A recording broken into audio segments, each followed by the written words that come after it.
how can those of us who are not dyslexic extend grace to those of you who are?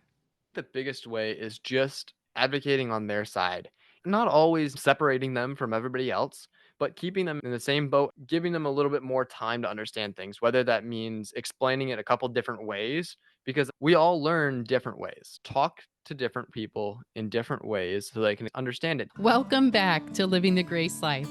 I'm your host, Jennifer Sakata, and you've made your way to the corner of real grace for your real life.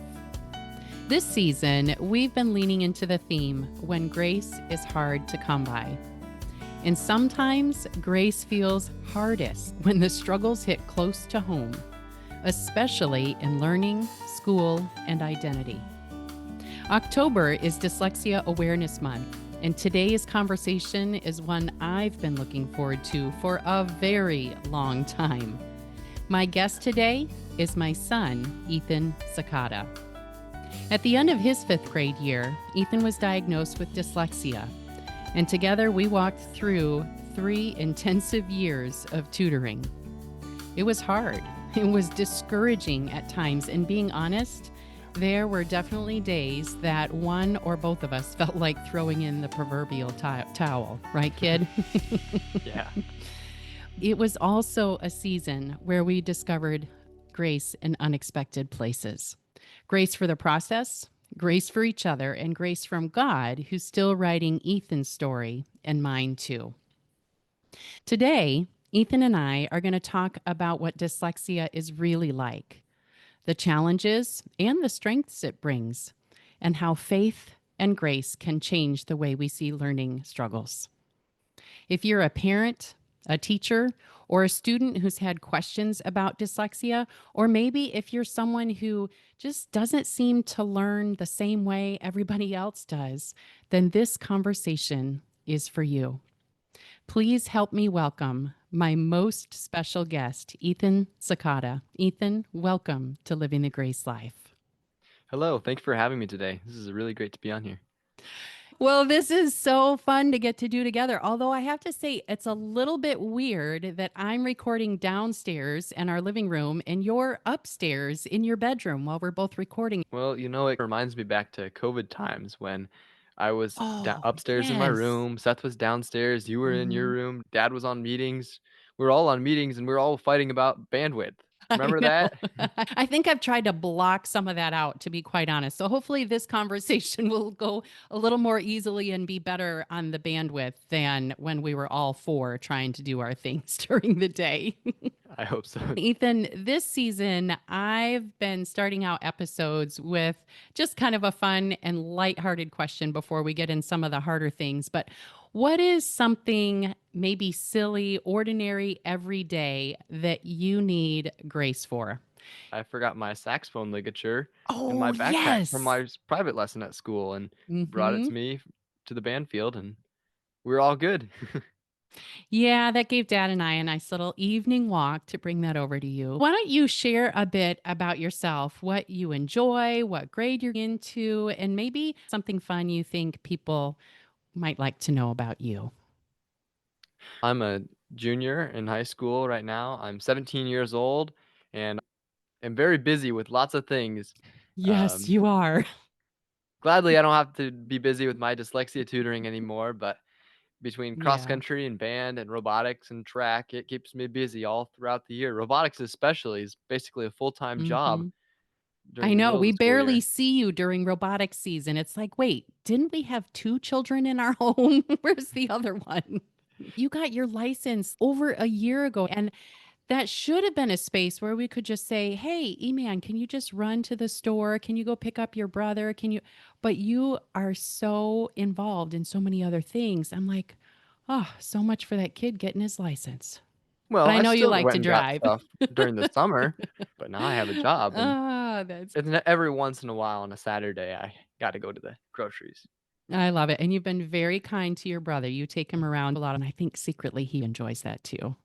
I think he does. I do too. This month, as you know, probably better than anybody else, is Dyslexia Awareness Month.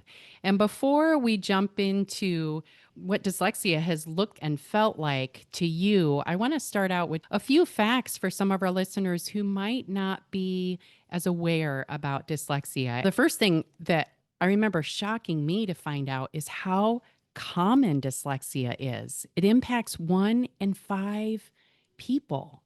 So in your classroom of what do you have in your class? 25 people maybe? About that, yeah. There are probably 3 or maybe 4 other students who have dyslexia whether they know it or not.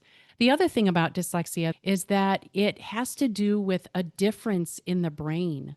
The right hemisphere of your brain is actually about 10% larger than in the rest of the population. Call me big brain. Hey, that's actually a great description of you because you do have a bigger brain on the right side. But the other part of it is that it's inherited. It's not something you're ever going to grow out of. You will always be a dyslexic learner. From your perspective, Ethan, how would you describe dyslexia? What does it look like from your perspective? The best way I can describe dyslexia is that my brain just works differently than everybody else's brain. I process Mm. things differently, and that's really all it is. Yeah. I was in a conversation with a woman earlier today, and she said, people just don't understand that dyslexics have everything they need. They just need to learn in a different way. Exactly. It's kind of like if you were to compare American English to British English. It's both Oh, English, but you understand it differently. hmm. And that's a great example because the nuances are very different. The the meanings behind the words are very different depending on the culture that you're in. Yeah, that's a great example. I like that.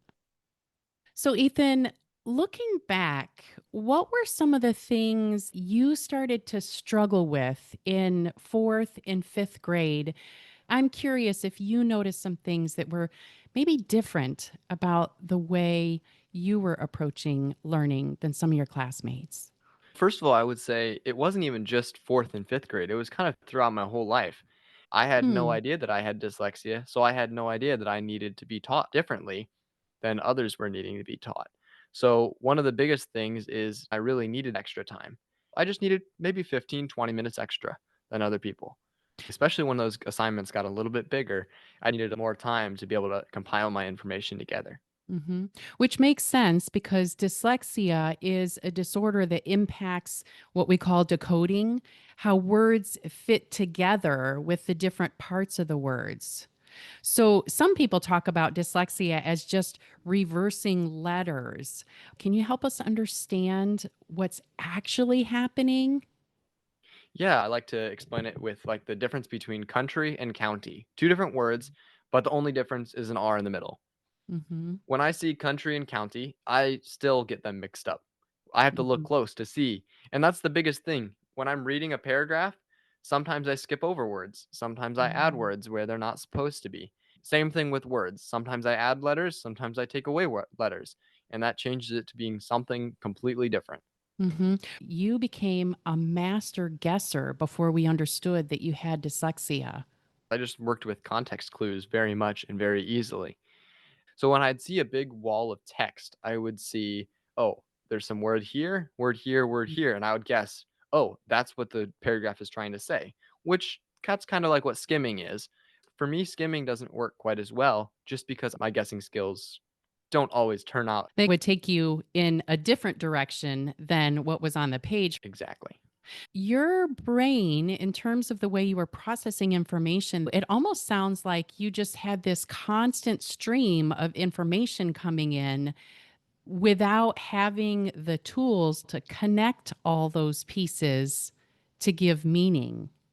Is that For about sure, and I right? think I saw this a lot when I was reading. I was very easy to find typos, whether it be a typo in a Mhm. math problem that I went to go question the teacher on, or just a typo in regular writing. Most students wouldn't say anything about it, but I was usually the student that would be like, "I wanna make sure I'm reading this correctly. Is this supposed to be something else?" Because I knew, especially once I knew I had dyslexia and I was advocating for myself a lot more, I wanted to make sure I was getting it correct. And my Mm-hmm. brain thinking, oh, it's there, and convincing myself that it's there, but it really wasn't. So that was Mm-hmm. a big thing for me to just go and ask and make sure, hey, is this a typo? Should it be something else? Just so Mm-hmm. I was understanding for sure what was Mm. being asked of me. Well, you brought up a couple things that I want to talk about. One is how you learn to become an advocate for yourself, but also I want to talk about, oh, wait, I lost my train of thought. Train Oh, go yeah. bye bye. Okay. Choo choo. Okay. See, even with or without dyslexia, we lose our train of thought too. You brought up a couple things. One, you learn to become an advocate for yourself, and we'll talk about that in just a few moments. But I want to go back about when you did finally get diagnosed with dyslexia. Was that a relief for you? Was that scary, confusing? What did that feel like when you finally had someone say, you have dyslexia? I had never heard of dyslexia. I mean, I heard of dyslexia before, but I really didn't know what dyslexia meant until my screener told me what it meant and then explained some of the red flags since kindergarten, since preschool, to Hmm. why I have dyslexia. And it should have been caught way earlier than it really did get caught. So, what were some of those red flags that you remember her pointing out to you? I remember when I sound out words, I thought that all vowels sounded exactly the same. There Yes, I was remember no that. difference between A and O and U, and I thought they were all the same. I never really when teachers distinguished them, I heard it all the same way, but part of that was also that I couldn't see their mouth. We need to see our tutor's mouth and see how it looks, because even if you're in the back of the classroom, I still can understand what my teachers are saying just by lip reading. I'm a lot better at that just from tutoring. So you learned in the process of tutoring to pay attention to the different sounds, both by listening to the sounds and being able to isolate those sounds, but also by watching the person's mouth and putting those Exactly. pieces together. Exactly. Yes, and it was a great relief when I learned that I had Mm. dyslexia because it explained problems I'd been Mm. having. I remember when we went out to hot dogs right I after, remember that. we went and had hot dogs and ice cream from DQ, Hmm. and we talked about all of the reasons. I was like, "Oh, all of this finally makes sense." Yeah, you wouldn't know this, but I remember meeting with your teachers from the time probably you were in second grade. And it just seemed like things were off. And their response every time was, he's just a late bloomer. He'll eventually pick it up and figure it out. By fifth grade, you were still putting capital letters in the middle of your words, only using one syllable words when you were writing paragraphs. You were highly limited in your ability to write what you wanted to communicate, but you had off the charts ability to verbally communicate what you wanted to say. Things just didn't add up. And by fifth grade, I thought, gosh, something isn't quite right. I'd watched all these things all these years, but we didn't have any answer. For your dad and I, it was a relief for us as well to find out there really is something that was going on in the background that we just didn't understand.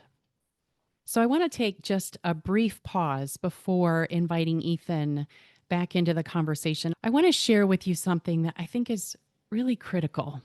Because when Ethan was younger and I noticed that things were not quite right, there were a lot of things that I said and assumed about him that were not at all true. I thought he wasn't working hard. I couldn't understand why, even though we had explained so many times that you don't put capital letters in the middle of words and you don't write words on the top of the line, but sitting on the bottom, I just couldn't understand why he still seemed to be struggling. And there were times I accused him of being lazy, of not paying attention. Do you remember those times, kiddo? Yeah, those were rough times sometimes. Yeah, I kind of wish you didn't remember them. And I wish I didn't too. But here's what I want you to hear, friend who's listening. You don't know what you don't know. And for all those earlier years of his elementary school, we just didn't know. If that's you waking up to a dyslexia diagnosis and you're thinking of all those things you accused your kid of not working hard or not paying attention, let that go. You didn't know what you didn't know, but now you know. You are invited to be your child's biggest advocate about what their learning needs are. It may take you a little bit to let go of that. Apologize where you need to apologize. I spent a lot of time apologizing to this boy because I felt terrible for the assumptions that I had made, having no idea how much he was actually struggling.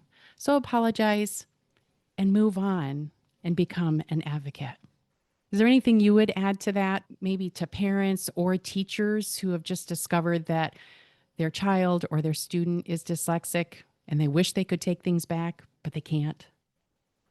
I think the biggest thing, especially for teachers, is just being an advocate even for your student as well, because some school systems, they don't have the greatest idea of what dyslexia is. So if Mhm. you're a teacher and you're seeing all of this is a great place for you to go advocate for your whole school and just explain, "Hey, I heard this podcast about dyslexia and we can do something about this." Because there really are a lot of things, whether it be just giving students extra time on tests.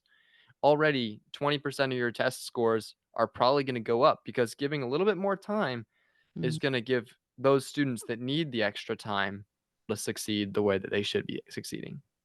And I love that. That's such a practical example, Ethan, because if you want to actually test a student's ability in a particular area, say math, for example, then giving students like you a little extra time actually tests your math skills as opposed to your decoding and reading skills.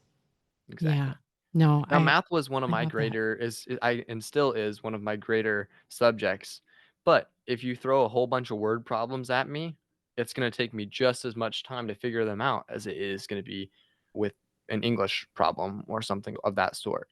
Reading is just what takes a little bit longer for me to figure Mhm. out, whether it be just reading and trying to understand the problem. Once I have the problem and understand what I need to do, it's pretty quick. I understand what the answer should be.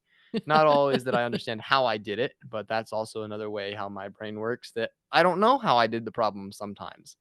Mhm. But Well, as that's a another story. dyslexic, you can see things very quickly and visualize even more quickly than other people can. Exactly. When I was learning the alphabet, we had this handwriting book we had to do. So I memorized exactly what the letters looked like.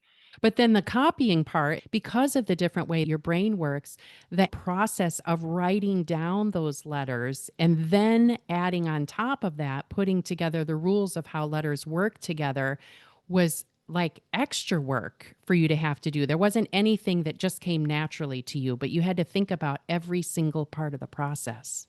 Exactly. And that's why kind of when I do a lot of my essays, we don't have to handwrite a lot of our essays anymore. It's Mhm. mostly digitally and I get to type them. It's much easier for me to type essays than it is for me to write them. The biggest reason for that is I get to put my ideas down as quickly as I can. Mhm. Writing, I can write quickly, but nobody can read it, including me. I'll understand it for maybe the first day, but then I go back Mhm. to it the next day and I'm like, "What did I What was just write?" that? I don't know, it looks like I don't know, some other language that's nobody can Mhm. decode. Well, that reminds me because dyslexia often doesn't appear just by itself. Dyslexia is often accompanied by a number of other disorders. And in your case, you had dysgraphia, which is struggling to write. So when you put those together, you have to sort through an awful lot of procedures to communicate what you wanted to in writing. And that kind of brings up another point. Whenever I have to write something, usually I write it multiple times. I write it to Mm. first get my ideas down, and then I have to go back and write it so it actually looks good and so I can read it and others can read it as well. Most Mhm. dyslexics, if they want to succeed, which most do, when they Mhm. get discouraged, then it kind of gets to a point where they're like, "Oh, I have to do this again." And so then they kind of Mhm. half-heartedly do things, which I find myself doing sometimes as well. Well, that's because you literally are working twice as hard as your neighbor for whom some of those constructions just come naturally. But for you, you have to think through every part of the decoding process to understand what's in front of you. Exactly. The biggest Yeah. thing is spelling words. Some of the more complicated words where I have to remember, oh, this word is French, so I have to make sure that I have a silent E at Mm. the end. And remembering different spelling words in my brain that I've learned, I've got a whole book of spelling words, probably about this thick. full of Yes, you spelling for me to figure out. Actually, I just went through it earlier today when I was trying to find Mhm. something for my Eagle Scout project. But that's one of the biggest things is pulling out all of those rules in Mm. my brain, but then I go to write, I can't remember what I was writing Mm. about anymore. Well, let's talk a little bit about tutoring because that's been a highly significant tool for you to get caught up to grade level. So we use the Barton reading and spelling system. It's an Orton Gillingham curriculum that helps dyslexic learners read and spell with success. There were a lot of rules you had to learn. In fact, you probably know more about the structure of the English language than most of your classmates. In our intensive, a little more than 3 years of tutoring, what were some of the hardest things for you and what kept you going?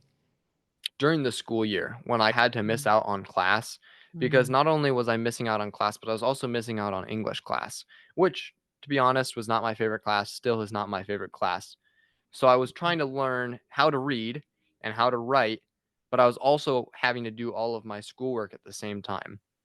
So the mm, biggest thing for me is vocabulary, which is hard. I remember in class, especially my 8th grade year, I was finishing up tutoring. I was getting through some of the last levels, which were different languages, learning Greek and French and how they go into our language, which was very Kiddo, interesting. But then did you hear what you just said? Learning Greek and French in the Barton program, there are 10 levels. And in the ninth and 10th level, we break down patterns that other languages use so that when he comes across words that come, say, from French or Greek or other languages, he can more easily understand those words.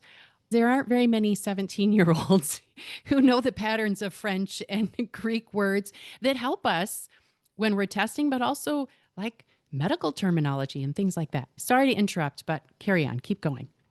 remind me of my question again. Or I got sorry, lost I again got already. sidetracked. I know I used too many words and then you got sidetracked. Just makes my brain run around in a circle. Yes. Thank you for that reminder. Mental note for parents and teachers with dyslexics in your community, fewer words is better, which anyone who's been listening on the regular, you know that is sometimes challenging for me. And one thing I'd add to that as well is less is more when you're talking about words and stuff. And then the other thing is be open to questions.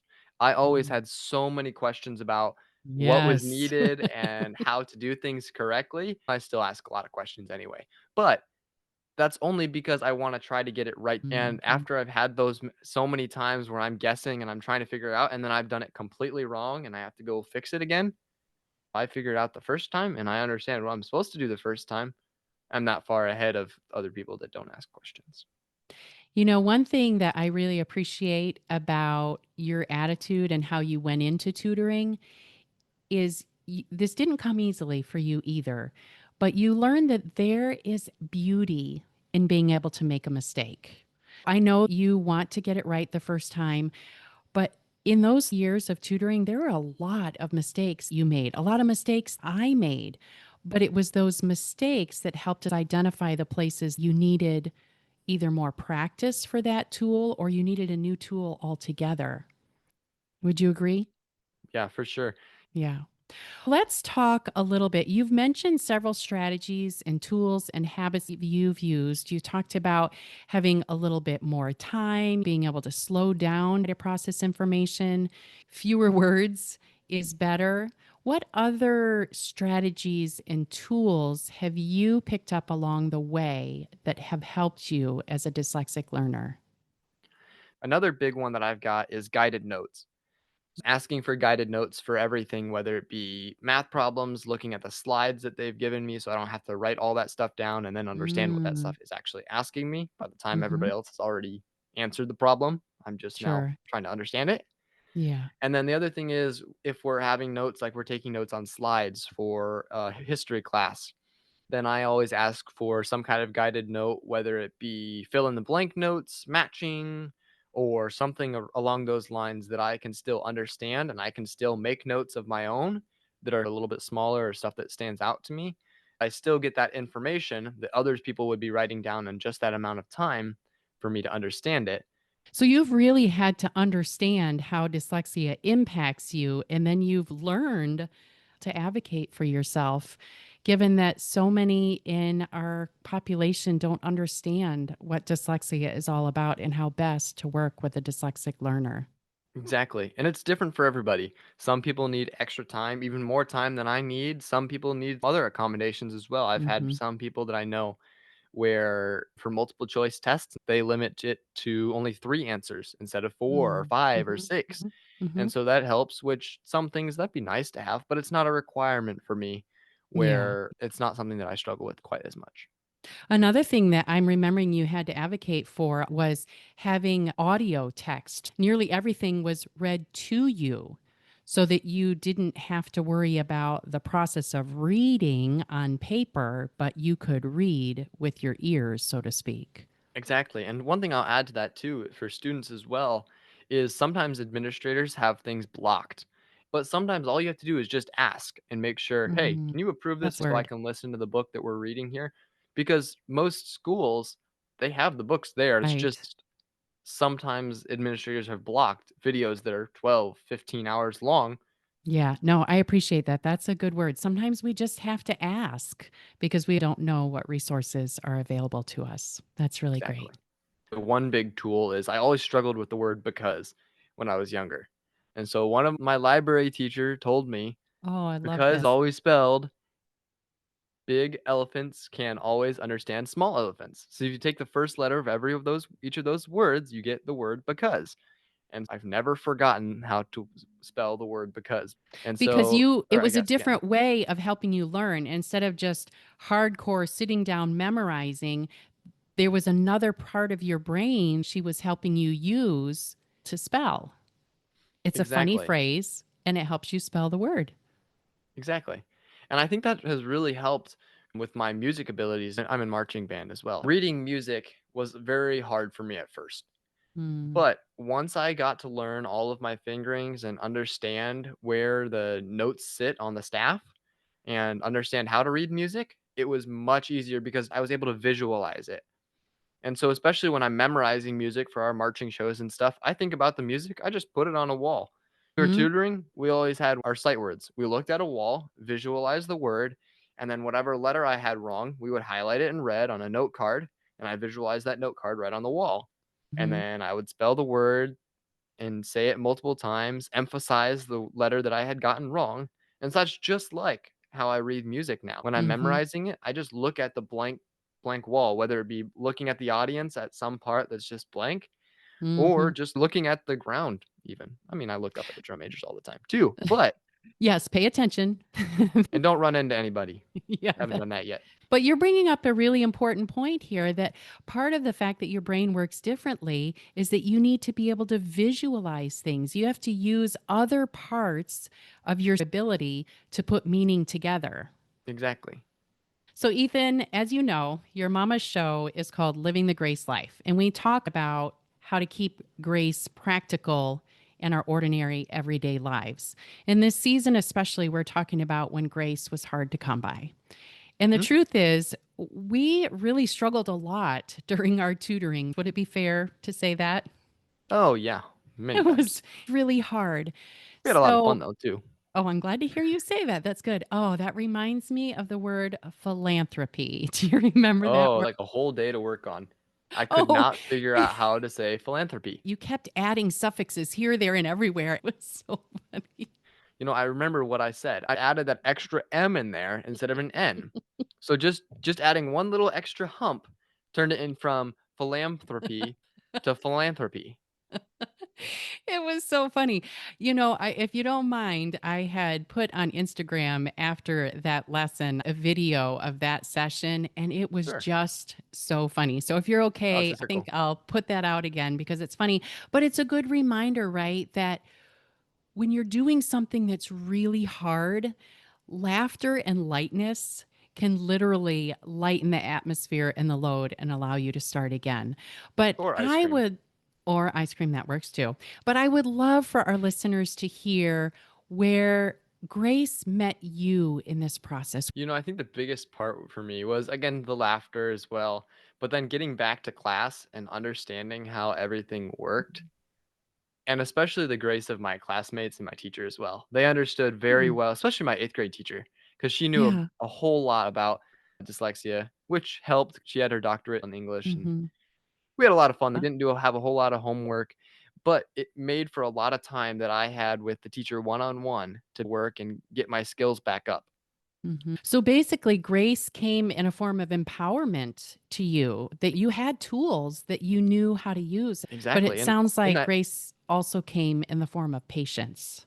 yes, exactly, and even just in that class, we wrote a full essay that we were working on the whole year, so we had plenty of extra time to work on it, which some of us needed, some of us didn't. I was one that did need that extra time, but because she knew what I was going through, she was able to give me that extra time, and Mhm. eventually, that turned out to be I wrote my own article in a college journal, which was really That fun, and got I got paid to published. do it I too. I know. did, yeah. That's amazing. Oh my gosh. I don't think there was any more proud day about this journey of yours than coming up to your room and seeing you sit on your bed and page through this article that you had submitted and was now published. It was fun, and it was about airplanes. I love airplanes. Yeah, that's probably where you're going in the future too. Ethan, I also ask my guests about a Bible story or a verse that roots them in God's grace. So, why don't you share with us one of those verses that's really grace rooting for you? The biggest verse for me is Jeremiah 29:11, Mm. which reads, "For I know the plans I have for you, declares the Lord, plans to prosper and not to harm you, plans to give you a hope and a future." And this verse kind of came at me when I was a little bit younger, but has stuck with me my whole life. I know that God has a plan, and whether I can see the plan or not, I know it's there and He's got a plan. You know, I've never thought to ask you this, but did you ever get upset with God for making you a dyslexic? This is inherited. It's just part of how you were created and born. Did you ever struggle with God that you were born with this disorder that other people weren't? Around my Six, 6th or seven. 7th grade year, I Yes. was kind of like, "Oh, I'm done with this whole tutoring thing." Mm. But by my 8th grade year, I had all of my accommodations and I was able to use it for my good more than my harm. I can do things just as well as everybody else can do. I just worked a lot harder. So, how did that impact your relationship with God and the fact that He is the one who made you that way? Well, I think the biggest way for me was just being very thankful for all the Mm. opportunities that I have because I have dyslexia, whether it opens scholarships for me later down the road or giving me extra time to talk with teachers and have better relationships with teachers. You don't get many people that talk to your teachers Mm. daily about assignments. You get an assignment, you do your assignment, you turn it in. Mhm. Hey, I get an assignment. How can I complete this assignment that works best for me? And when can I turn it in on a good due date? But when I get it done and it works well with my brain, that I can understand it and that I have enough time to finish that is when it works best. I loved what you said in that too, that because of this journey, there are so many other, Opportunity. yeah, that have opened up for you that may not have otherwise. And we haven't really talked about this, but dyslexics have a whole host of incredible gifts that are beyond what people in non dyslexic brains have. Like you have an incredible capacity to imagine things in 3 dimensions. I can't visualize the kinds of things that you do. And you do it all in your head. And then you can somehow translate that from your head into things in substances. It's pretty incredible. Yeah, it is pretty interesting, and especially with math and physics as well. It helps just to visualize things so much easier. And you also have a lot of skills with athletics and with music. You know, your dad is an engineer. So in our home, there are flashlights virtually everywhere. And at 18 months old, you were able to disassemble and correctly reassemble every single flashlight. I remember you actually did that one day. You went around, you took them all apart and you put them all back together when you were 18 months old. Who does that? A dyslexic whose brain works differently. It's been beautiful to see all the different ways God has gifted you and skilled you in ways other people just might not imagine. Ethan, if you could leave one encouragement for kids or parents who are walking through a new dyslexia diagnosis, what encouragement would you offer them? Well, I like to say this, and this is kind of fun thing that we say at churches. The best is always yet to come. You can always put that in any context that you want to, whether that be God has a plan and the best is yet to come, you just don't see it, or the best is yet to come, you are understanding how your dyslexia has changed you and you're just a little bit different than how other people learn. But that could mean you find things out later in life that other people don't see and you spot some difference. You see a Where's Waldo? Nobody else Right. can find Waldo, but you can find Waldo. So, what I'm hearing you say is yes, there are some struggles and some difficulties as a dyslexic learner, but your encouragement maybe is to be a bit of a treasure hunter. Look for the ways you add to the environment, the classroom, the space that without you would be missing. Exactly. Another thing about being dyslexics is we think outside the box as well. And one That is fun true. example, if you're on YouTube here and you're watching it, if you're not, I'll explain it a little bit. But you see this little Mexican hat Oh, here on my microphone. yeah. This Mexican hat, you can kind of see how I'm speaking right now, but then I put the Mexican hat right on and it muffles out the P's and the S's. This Mexican hat came from a church retreat that I had gone to about a year ago. Mm. And we were looking at, hey, we don't have another foam thing for the microphone. That's And so I true. was I like, was I like, looked around my oh, we don't room, have another one. and I was like, oh, I have this Mexican hat. We just think about things. But the Mexican hat, it's a little mini party hat. It's kind of fun, It's but very clever. it works. Ethan, there are parents, teachers, and friends of dyslexics who are listening today. How can those of us who are not dyslexic extend grace to those of you who are? I think the biggest way is just advocating on their side, not separating them from everybody else, but keeping them in the same boat, giving them a little bit more time to understand things, whether that means explaining it a couple different ways, because we all learn different ways. Talk to different people in different ways so they can understand it, whether that mean explaining something multiple times. And I've figured this out as I'm a peer tutor at school. And Mm. so I find people who are dyslexic, I understand things and I know how to help them Oh, in a I love way that. that works really Mhm. well for them, which also worked really well for us. So, really, a lot of patience. The way we can be gracious is to be patient, maybe ourselves to think outside of the box a little bit from the way we typically communicate to a different style of communication that might make it easier for the person in front of us to understand. Exactly. When grace is hard to come by, many of us find worship is that space to help unwind us and allow grace to have a bit more access when it's hard to come by. I know you have a couple songs you play on repeat when grace is hard to come by. You want to share that with our Mhm. listeners? 2 songs especially are "Brighter Days" and "Running Back to You."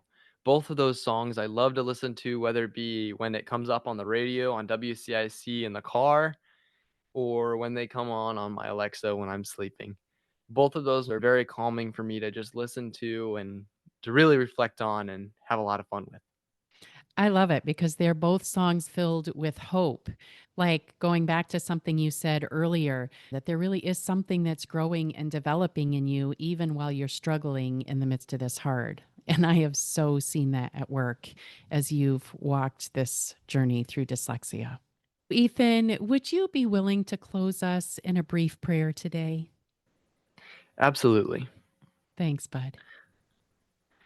Lord, I thank you for all of these podcast listeners who are listening today or watching on YouTube, for all of the ways that you have taught us and taught me, ways that all of us can help others with dyslexia or people without dyslexia. Lord, I Mm. pray that you give us all courage to stand up for each other. Thank you for helping me to be a good advocate for all of my dyslexic needs and all the ways that I can learn best. And I thank you for all of the people that are listening and pray that they will be able to seek help if they need to. And those that do have dyslexia, thank you for the way that they're listening and understanding all the information that we're giving out today. In your name, I pray. Amen. Amen. Thanks, kiddo. Ethan, thank you so much for joining us today. You have been so honest and brave in sharing your story.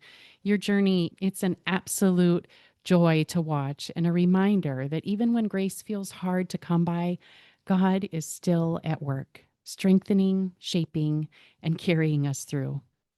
And for those of you who are listening, maybe you're walking this road with your child, or maybe you're the one wrestling with dyslexia or another learning challenge. Ethan and I, we both want you to hear this. Your struggle doesn't have to define you. Let God's grace do that. Thanks for joining our conversation today. If this episode encouraged you, would you share it with someone during Dyslexia Awareness Month? Somebody who might need hope and encouragement, like our son and we did as a family. And if you have questions about dyslexia or anything we shared in this episode, please reach out. You can always reach me by email at jennifer@jennifersakata.com. I'll be sure to include resources in the show notes to help you move forward in your own dyslexia journey. You can find more episodes and resources at Living the Grace Life on your favorite podcast platform. Up next week, my conversation with Ashley Opliger, founder of Bridget's Cradles and the USA Today award-winning book, Cradled in Hope, trusting Jesus to heal your heart as he holds your baby in heaven. Ashley's story of miscarriage and grief speaks grace gold, whether you've lost a child or come alongside someone who has. Ashley has a unique way of sitting with people in their grief, so don't miss it. If not for you, then for someone else. As always, you can find me at jennifersakata.com, on Instagram at jennifersakata, on Facebook at jennifersakata.author, and on YouTube at jennifersakata. Until next time, live the grace life generously, friend. Grace for you, grace for them.